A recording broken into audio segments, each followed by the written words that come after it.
With the TMC facing a political earthquake of its own, a tectonic shift that is no longer contained within the party but has reached the West Bengal Assembly and now even the doors of the parliament, one cannot help but look at the larger picture. Since 2024, Indian politics has witnessed a massive wave of party shifting split into two distinct chapters. The pre-general election desertions and early 2024 and the explosive post-election floor crossings inside parliament. Hello and welcome. You're watching NewsX Deep Dive. Now, Indian politics has always witnessed defections, but what we're already seeing today is not merely isolated political exits, it's the emergence of a larger pattern.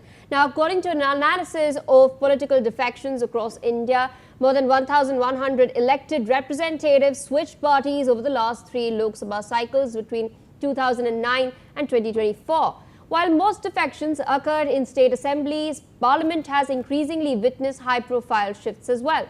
The BJP emerged as the biggest beneficiary of this trend, while Congress, TMC and other regional parties have also attracted defectors over the years. Now, what is important is that today, defections are no longer individual events. Increasingly, they happen in blocks. And that makes all the difference because under the anti-defection law, if two-thirds of a legislative party moves together, disqualification can often be avoided. Let's begin with perhaps the most dramatic parliamentary defection story of recent times. In April 2026, 7 out of 10 of the Aam Aadmi Party's Rajya Sabha members quit the party and joined the BJP. Among them are some of Aam Aadmi Party's most recognizable faces, including Raghav Chadha, Sandeep Pathak, Ashok Mittal, Harbhajan Singh, Swati Maliwal, Vikramjit Sane, and Rajinder Gupta. The move, of course, reduced Aam Aadmi Party's Rajya Sabha strength to just 3 MPs and significantly strengthened the BJP in the upper house. What made this significant was the scale itself. The defectors argued that they met the constitutional threshold required for a merger, while Aam Aadmi Party accused them of betraying the mandate and sought action from Rajya Sabha chairman. For a party that once promised a new model of politics, the departure represented an existential challenge, and it demonstrated how vulnerable even relatively young parties can be when political fortunes begin to decline. While perhaps one of the biggest, there have been other swaps as well. In late 2024, following the changing political ties in Andhra Pradesh, key Rajya Sabha members left the YSR Congress party. Veera Mastan Rao Yadav resigned his YSRCP seat and successfully crossed over to join the ruling Telugu Desam party. R. Krishnaiah also resigned his Rajya Sabha membership and formally shifted allegiance to the BJP. There were some pre-election flow crossovers as well. Former Maharashtra Chief Minister Ashok Chavan quit the Indian National Congress in February 2024, resigned from his Rajya Sabha membership and joined the BJP. He was immediately rewarded with a Rajya Sabha ticket by the Bharatiya Janata Party. Meanwhile, Milind Deora left the Congress party in January 2024 to join the Eknath Shinde-led Shiv Sena faction and was subsequently elected to the Rajya Sabha. In the Lok Sabha, the majority of shifts occurred just ahead of the April to June 2024 general elections, where sitting MPs abandoned their parties to secure tickets from rival coalitions. The Congress saw 3-time MP Ravneet Singh Bittu switching over to the BJP in March 2024. He was later inducted into the Modi 3.0 cabinet as a Minister of State. Praneeth Kaur, wife of former Punjab Chief Minister Amarinder Singh, formally joined the BJP after being suspended for anti-party activities. Geeta Kora, the lone MP from Jharkhand, crossed over to the BJP in February 2024. Pradyut Bordoloi, elected in 2024 as an Indian National Congress representative for Nagaon, officially switched to the BJP after resigning from his Lok Sabha seat in March 2026. The BSP, as it began weakening structurally, saw several of the sitting Lok Sabha MPs defecting as well.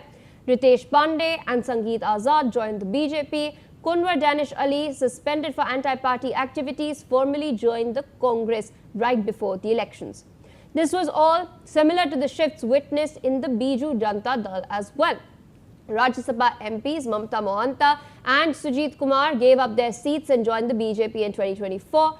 Prominent leader and another Rajya Sabha member, Amar Patnaik, also switched over to the BJP in 2025. Now to the newest political earthquake. The Trinamool Congress, led by Mamta Banerjee, is facing perhaps its biggest parliamentary rebellion yet. Former Mamata aide Kakoli Ghosh Dastidar claims that around 20 of 28 TMC Lok Sabha MPs have written to the Speaker expressing their desire to support the BJP-led NDA.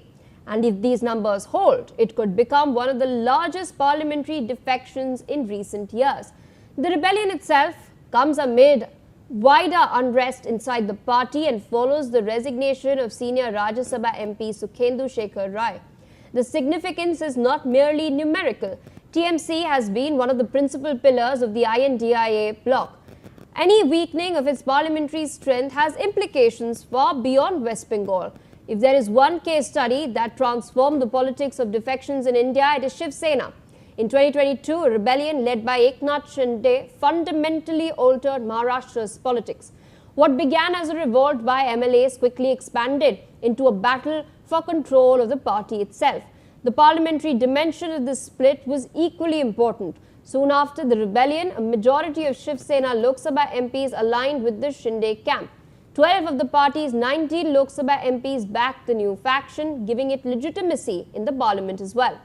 The Shiv Sena episode created a template. Instead of individual defections, leaders now seek to engineer mass movements large enough to satisfy the two-thirds rule.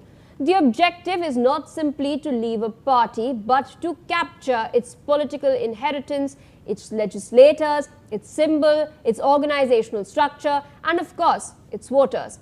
So what does this really say about Indian politics? Supporters argue that defections reflect democratic choice. They say that leaders should be free to leave parties that no longer represent their views. Critics see something very different. They argue that voters elect candidates based on party platforms and symbols. Switch sides after being elected, they effectively transfer that mandate without really seeking fresh approval from voters, and that tension lies at the heart of this particular debate. Indian politics today is, of course, increasingly becoming a story of political migration. The question is no longer whether defections happen, because they always have. The real question is whether India's political system can continue to balance stability, ideology, and electoral mandate in an era where entire parliamentary blocs can switch sides overnight. Because in modern Indian politics, governments are not the only things that change. Sometimes entire parties do as well. And to decode this, we are being joined by Rajalakshmi Joshi, political analyst. Good evening, ma'am. Thank you so much for taking our time and sitting with us on NewsX. At the outset, I wanted to understand from you. I've given many examples. We've seen what's happened with the Aam Aadmi Party before. We've also seen what's happening with the Shiv Sena before. Mamata Banerjee so far has evaded this, but similar such defection story has now come knocking at her doorstep as well. Do you think her party is going to fall down the same rabbit hole, or will she strategize in a way to bounce back? Hello, a very good evening. And yes, this is a very interesting discussion. In this latest turn of events, it seems like as if West Bengal again is, waiting to be in the headlines again and again and again. And just like, say, maybe Tamil Nadu and Karnataka. So these, even after almost a month after the election results, which were nail-biting one, I must say, but yes, the excitement or the suspense, this just doesn't seem to end. Now, the problem with the TMC is that they don't really have a very strong ideology of their own.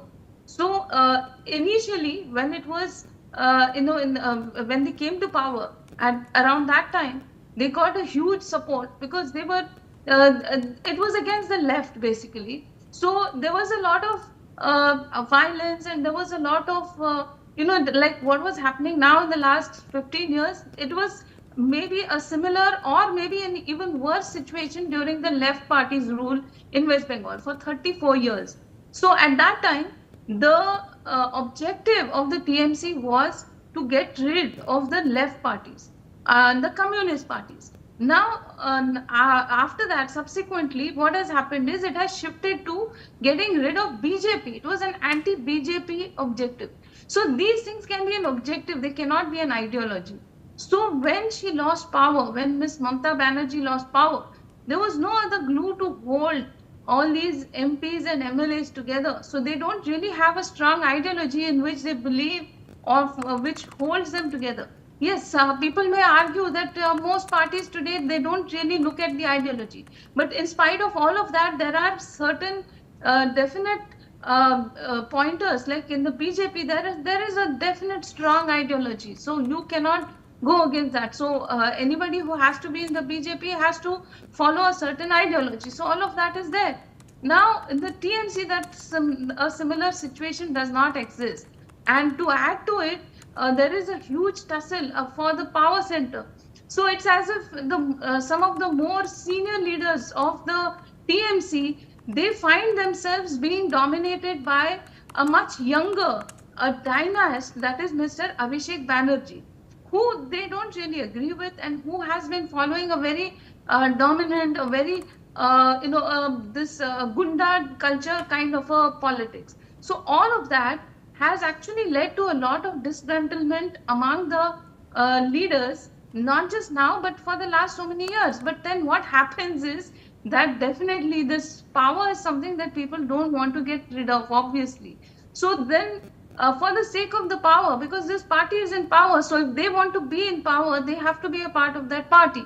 So a lot of them stuck to this party in spite of the lack of ideology and in spite of not being really okay with what was happening with Mr. Abhishek Banerjee. But the minute the party loses power, then they don't have any other reason to stick to it. And that's the reason why you see such, even say maybe the councillors or maybe the legislators and now even the MPs. Now in the Rajya Sabha, it is simpler for a person to maybe quit, as the Rajya Sabha leader in TMC has quit. So it is simpler for them to quit and maybe then they can get re-elected, because then the Rajya Sabha election is simpler. But then for the Lok Sabha, they don't want to go through this entire routine again.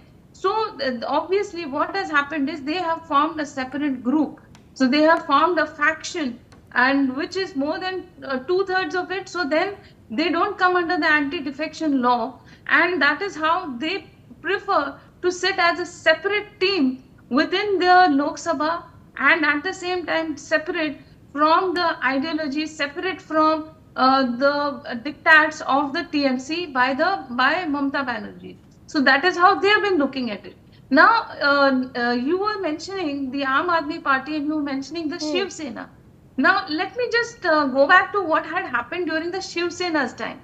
Now, if you remember that, I think during that Vidhan Sabha election, what had happened is there was this alliance between the BJP and the Shiv Sena. And Mr. Uddhav Thackeray was at the helm of affairs in the Shiv Sena.